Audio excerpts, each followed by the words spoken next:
சேனலை சப்ஸ்கிரைப் பண்ணாங்களா? சப்ஸ்கிரைப் பண்ணுங்க. விமர்சனத்துக்குள்ள போகலாம். வணக்கம். மாவீரன் கிட்டு ஒரு சில படங்கள் நம்ம பார்த்துட்டு முடிச்சோடனே ஒரு மனசுல ஒரு வேதனை இருக்கும், ஏதோ ஒரு வலி இருக்கும், மைண்ட்ல வந்து அந்த படத்தை பத்தி ஒரு தாட்ஸ் வந்து ஓடிக்கிட்டே இருக்கும்.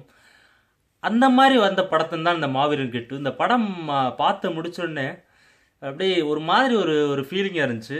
சுசீந்திரன் பார்த்தீங்கன்னா ஒரு வித்தியாசமான ஒரு கதை எடுக்க கிடையாது. தமிழ் சினிமாவில் வந்து அடித்து துவைச்ச கதை தான். ஒரு ஜாதியத்தை வச்சு ஒரு ஆதிக்க ஜாதி, ஒரு தாழ்த்தப்பட்டோர், இப்படி வந்து ரெண்டு விதமான எக்ஸ்ட்ரீம் எண்டு எடுத்து எப்படி வந்து இந்த ஆதிக்க சாதி வந்து தாழ்த்தப்பட்டவர்கள் மேலே வந்து ஒரு பழி வாங்குதல், ஒரு ஒரு ஆதிக்கத்தை செலுத்தினாங்க.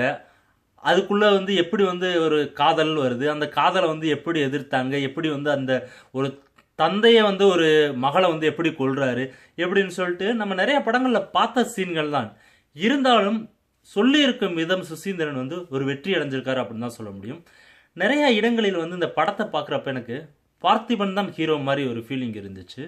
விஷ்ணு விஷால் வந்து ஓரளவுக்கு வந்து அவருக்கு ஒரு ஹீரோ அப்படின்னு ஒரு ரோல் இல்லாமல் இந்த படத்தை பொறுத்தளவுக்கு பார்த்திபனுக்கு வந்து ஒரு பெரிய ஒரு இம்பார்ட்டன்ஸான ரோல் கொடுத்துட்டு விஷ்ணு விஷாலுக்கு வந்து ஓரளவுக்கு வந்து ஒரு ரோல் கொடுத்துருக்காங்க. ஓவராலாக இந்த படத்தில் பார்க்குறப்ப எல்லாரும் ஒரு சின்ன சின்ன கேரக்டர், விஷ்ணு விஷால், ஸ்ரீ திவ்யா, அப்புறம் வந்து பார்த்தீங்கன்னா அந்த போலீஸாக வர்றவர் ஹரிஸ் உத்மன் இப்படின்னு சொல்லிட்டு எல்லாருக்குமே வந்து நல்ல ஒரு கேரக்டர் கொடுத்துருக்காரு. மெயினாக பார்த்தீங்கன்னா இந்த படத்தில் ரொம்ப ஒரு பாசிட்டிவாக இருக்குது டைலாக் தான். யுகபாரதி எழுதியிருக்காருன்னு நினைக்கிறேன். ஒவ்வொரு பார்த்திபன் பேசும் ஒவ்வொரு டைலாக்கும் வந்து அப்படி நறுக்குன்னு குத்தும். இந்த படம் வேணுமானால் வந்து ஒரு சிட்டியில் இருக்கவங்களுக்கு வந்து இன்னுமா இந்த ஜாதியத்தால் வச்சு படம் எடுத்துக்கிட்டு இருக்காரு அப்படின்னு சொல்லிட்டு நினைக்கலாம். ஆனால் கிராமப்புறத்தில் இருப்பவர்கள் இந்த படத்தை வைத்து கொண்டாடுவார்கள். ஏன்னா இன்னும் நிறைய கிராமங்களில் வந்து இந்த பிரச்சனைகள் இருந்து கொண்டே தான் இருக்கிறது. எத்தனையோ ஜென்ரேஷன் வந்து மக்கள்லாம் வந்து இன்டர்நெட்டுக்கு மூவ் ஆகி போய்கிட்டு இருந்தாலும் இந்த ஜாதிய பிரச்சனைகள் வந்து இருந்து கொண்டே தான் இருக்கு. அந்த மாதிரி பின்புலத்திலேருந்து வந்து பார்க்குறவங்களுக்கு இந்த படம் வந்து கண்டிப்பாக பிடிக்கக்கூடிய ஒரு நல்ல படமாக இருக்கும். மியூசிக் இமான் ஒரு அழகான ஒரு படத்தில் வந்து பாடல்கள் கரெக்டான இடத்துல பிளேஸ் பண்ணியிருக்காங்க. பாடல்களும் வந்து பார்த்தீங்கன்னா அந்த சுச்சுவேஷனுக்கு தகுந்த மாதிரி அவரோட பாடல்கள் இருக்கிறதுனால மனசு கொஞ்சம் இதமாக இருக்குது. முதல்ல வர்ற அந்த ஒரு பாட்டு இருக்கும், ஒரு பெண்ணை வந்து காலில் வந்து அந்த பாம்பு கொத்திரும், எல்லாம் தூக்கிட்டு ஓடுறப்ப அந்த பாட்டை கேட்குறப்ப அப்படியே மனசில் நம்மளே வந்து அழுகிற அளவுக்கு வந்து அந்த பாடலுக்கு வந்து இசையமைச்சிருக்காரு. வாழ்த்துக்கள் இமான் அவர்களே. அப்புறம் நிறைய அது கிராமப்புறத்தில் வந்து பின்புலத்தில் இருக்கிறதுனால சினிமோட்டோகிராஃபி பார்த்தீங்கன்னா இவர் சூர்யான்னு ஒருத்தர் பண்ணியிருக்காரு புதுசாக. நல்லா கிராமத்தை வந்து அந்த கிராமத்து அழகை வந்து எவ்வளோ அழகாக காட்ட முடியுமோ, அதாவது அழகுனை வந்து ரொம்ப வந்து ஒரு மாதிரி க்ரீனரியாக இல்லாமல் ஓரளவுக்கு கிராமம் வந்து எப்படி ஒரு யதார்த்தமான ஒரு கிராமம் இருக்கும், அதுவும் அந்த மலையை அந்த விஷ்ணு விஷால் வந்து தப்பிச்சு அந்த மலையில் போய் இருக்கிறப்ப அந்த மலை பிரதேசத்தை காட்டின விதம் ரொம்ப அழகாக இருந்துச்சு.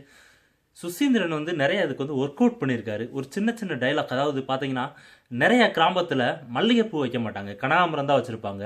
ஏன்னா அவங்க வீட்டு பக்கத்துலேயே வந்து போட்டிருப்பாங்க. அந்த கனகாம்பரம் வந்து அதுவும் பார்த்திங்கன்னா கம்மியான காசுனால நிறைய கனகாம்பரம் தான் வைப்பாங்க. அதெல்லாம் வந்து உன்னிப்பாக கவனித்து நிறையா பெண்கள் வந்து கனகாம்பரம் வைத்திருக்கிறது மாதிரி காமிச்சிருக்காரு. இது மாதிரி வந்து ஒரு சின்ன சின்ன இது கூட வந்து ரொம்ப வந்து உன்னிப்பாக கவனித்து பண்ணியிருக்காரு. அதே போல் வந்து அந்த கிராமத்தில் வந்து மக்கள் எப்படி அதோட ஸ்லாங்க்கு யூஸ் பண்ணுவாங்க அப்படின்னு சொல்லிட்டு ஒரு சின்ன சின்ன இதுகள்லாம் வந்து பக்காவாக மெயின்டைன் பண்ணி ஒரு அழகான ஒரு திரைக்கதை அமைச்சிருக்காரு. இந்த படம் வந்து கதை வந்து பழைய கதையாக இருந்தாலும் இவர் அமைத்திருக்கும் திரைக்கதை அமைத்திருக்கும் விதம் வந்து ரொம்ப நாளைக்கு அப்புறம் ஒரு பார்த்து ஒரு ஒரு மன திருப்தி, ஒரு நல்ல ஒரு சந்தோஷமான ஒரு கதையை பார்த்தோம் அப்படின்ற ஒரு திருப்தி இருந்துச்சு. கண்டிப்பாக இந்த படம் வந்து அனைவரும் ஒரு முறை பார்க்கக்கூடிய ஒரு நல்ல ஒர்த்தான படத்தை கொடுத்துருக்காங்க.